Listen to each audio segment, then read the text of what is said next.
Leviticus 14 Purification of lepers and leprous houses. The Lord said to Moses, This shall be the law of the leper for the day of his cleansing. He shall be brought to the priest, and the priest shall go out of the camp, and the priest shall make an examination.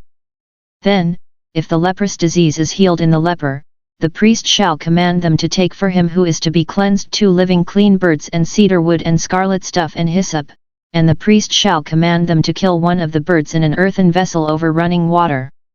He shall take the living bird with the cedar wood and the scarlet stuff and the hyssop, and dip them and the living bird in the blood of the bird that was killed over the running water, and he shall sprinkle it 7 times upon him who is to be cleansed of leprosy, then he shall pronounce him clean, and shall let the living bird go into the open field. And he who is to be cleansed shall wash his clothes, and shave off all his hair, and bathe himself in water, and he shall be clean, and after that he shall come into the camp, but shall dwell outside his tent 7 days. And on the 7th day he shall shave all his hair off his head, he shall shave off his beard and his eyebrows, all his hair. Then he shall wash his clothes, and bathe his body in water, and he shall be clean.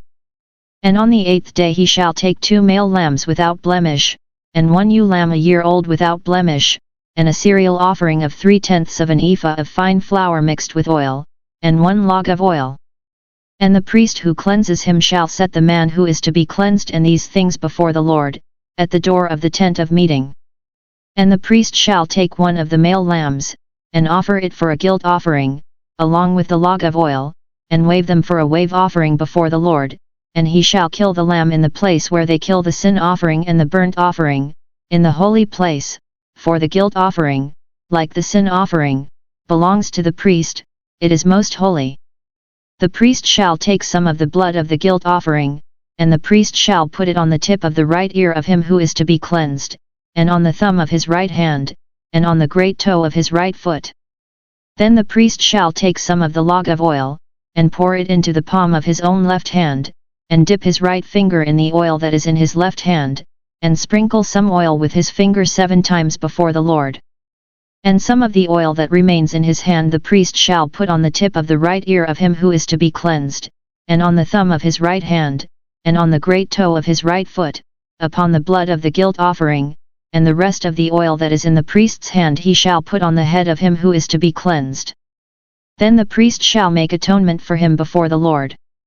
The priest shall offer the sin offering, to make atonement for him who is to be cleansed from his uncleanness. And afterward he shall kill the burnt offering, and the priest shall offer the burnt offering and the cereal offering on the altar. Thus the priest shall make atonement for him, and he shall be clean. But if he is poor and cannot afford so much, then he shall take 1 male lamb for a guilt offering to be waved, to make atonement for him, and 1/10 of an ephah of fine flour mixed with oil for a cereal offering, and a log of oil, also 2 turtle doves or 2 young pigeons, such as he can afford, the one shall be a sin offering and the other a burnt offering. And on the 8th day he shall bring them for his cleansing to the priest, to the door of the tent of meeting, before the Lord, and the priest shall take the lamb of the guilt offering, and the log of oil, and the priest shall wave them for a wave offering before the Lord. And he shall kill the lamb of the guilt offering, and the priest shall take some of the blood of the guilt offering, and put it on the tip of the right ear of him who is to be cleansed, and on the thumb of his right hand, and on the great toe of his right foot. And the priest shall pour some of the oil into the palm of his own left hand, and shall sprinkle with his right finger some of the oil that is in his left hand 7 times before the Lord, and the priest shall put some of the oil that is in his hand on the tip of the right ear of him who is to be cleansed, and on the thumb of his right hand, and on the great toe of his right foot, in the place where the blood of the guilt offering was put, and the rest of the oil that is in the priest's hand he shall put on the head of him who is to be cleansed, to make atonement for him before the Lord. And he shall offer, of the turtle doves or young pigeons such as he can afford, 1 for a sin offering and the other for a burnt offering, along with a cereal offering, and the priest shall make atonement before the Lord for him who is being cleansed. This is the law for him in whom is a leprous disease, who cannot afford the offerings for his cleansing. The Lord said to Moses and Aaron, When you come into the land of Canaan, which I give you for a possession, and I put a leprous disease in a house in the land of your possession, then he who owns the house shall come and tell the priest, "There seems to me to be some sort of disease in my house." Then the priest shall command that they empty the house before the priest goes to examine the disease, lest all that is in the house be declared unclean, and afterward the priest shall go in to see the house. And he shall examine the disease, and if the disease is in the walls of the house with greenish or reddish spots, and if it appears to be deeper than the surface, then the priest shall go out of the house to the door of the house, and shut up the house 7 days. And the priest shall come again on the 7th day, and look, and if the disease has spread in the walls of the house, then the priest shall command that they take out the stones in which is the disease and throw them into an unclean place outside the city, and he shall cause the inside of the house to be scraped round about, and the plaster that they scrape off they shall pour into an unclean place outside the city. Then they shall take other stones and put them in the place of those stones. And he shall take other plaster and plaster the house. If the disease breaks out again in the house, after he has taken out the stones and scraped the house and plastered it, then the priest shall go and look, and if the disease has spread in the house, it is a malignant leprosy in the house, it is unclean. And he shall break down the house, its stones and timber and all the plaster of the house, and he shall carry them forth out of the city to an unclean place.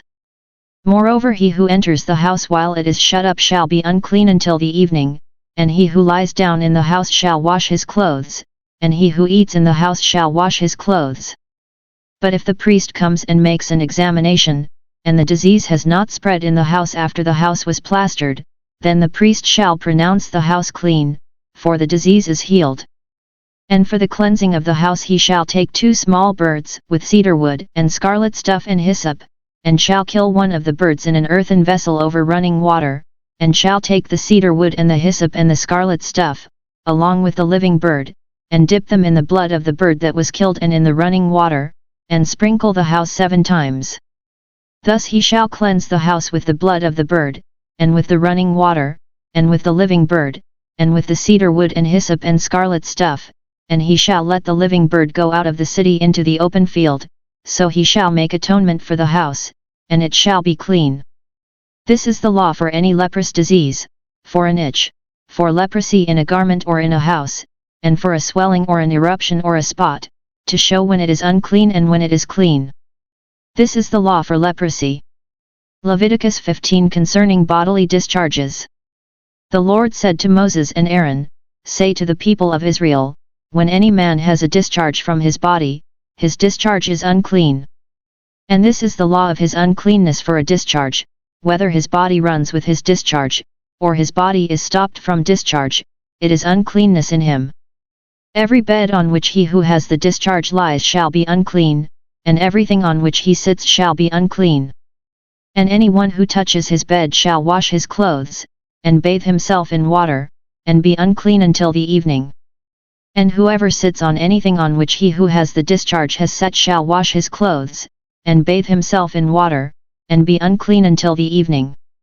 And whoever touches the body of him who has the discharge shall wash his clothes, and bathe himself in water, and be unclean until the evening. And if he who has the discharge spits on one who is clean, then he shall wash his clothes, and bathe himself in water, and be unclean until the evening. And any saddle on which he who has the discharge rides shall be unclean. And whoever touches anything that was under him shall be unclean until the evening, and he who carries such a thing shall wash his clothes, and bathe himself in water, and be unclean until the evening. Anyone whom he that has the discharge touches without having rinsed his hands in water shall wash his clothes, and bathe himself in water, and be unclean until the evening. And the earthen vessel which he who has the discharge touches shall be broken, and every vessel of wood shall be rinsed in water. And when he who has a discharge is cleansed of his discharge, then he shall count for himself 7 days for his cleansing, and wash his clothes, and he shall bathe his body in running water, and shall be clean. And on the 8th day he shall take 2 turtle doves or 2 young pigeons, and come before the Lord to the door of the tent of meeting, and give them to the priest, and the priest shall offer them, one for a sin offering and the other for a burnt offering, and the priest shall make atonement for him before the Lord for his discharge. And if a man has an emission of semen, he shall bathe his whole body in water, and be unclean until the evening. And every garment and every skin on which the semen comes shall be washed with water, and be unclean until the evening. If a man lies with a woman and has an emission of semen, both of them shall bathe themselves in water, and be unclean until the evening. When a woman has a discharge of blood which is her regular discharge from her body, she shall be in her impurity for 7 days, and whoever touches her shall be unclean until the evening. And everything upon which she lies during her impurity shall be unclean, everything also upon which she sits shall be unclean. And whoever touches her bed shall wash his clothes, and bathe himself in water, and be unclean until the evening. And whoever touches anything upon which she sits shall wash his clothes, and bathe himself in water, and be unclean until the evening, whether it is the bed or anything upon which she sits. When he touches it he shall be unclean until the evening. And if any man lies with her, and her impurity is on him, he shall be unclean 7 days, and every bed on which he lies shall be unclean. If a woman has a discharge of blood for many days, not at the time of her impurity, or if she has a discharge beyond the time of her impurity, all the days of the discharge she shall continue in uncleanness, as in the days of her impurity, she shall be unclean. Every bed on which she lies, all the days of her discharge, shall be to her as the bed of her impurity, and everything on which she sits shall be unclean, as in the uncleanness of her impurity. And whoever touches these things shall be unclean, and shall wash his clothes, and bathe himself in water, and be unclean until the evening. But if she is cleansed of her discharge, she shall count for herself 7 days, and after that she shall be clean. And on the 8th day she shall take 2 turtle doves or 2 young pigeons, and bring them to the priest, to the door of the tent of meeting. And the priest shall offer one for a sin offering and the other for a burnt offering, and the priest shall make atonement for her before the Lord for her unclean discharge. Thus you shall keep the people of Israel separate from their uncleanness, lest they die in their uncleanness by defiling my tabernacle that is in their midst. This is the law for him who has a discharge and for him who has an emission of semen, becoming unclean thereby, also for her who is sick with her impurity, that is, for anyone, male or female, who has a discharge, and for the man who lies with a woman who is unclean.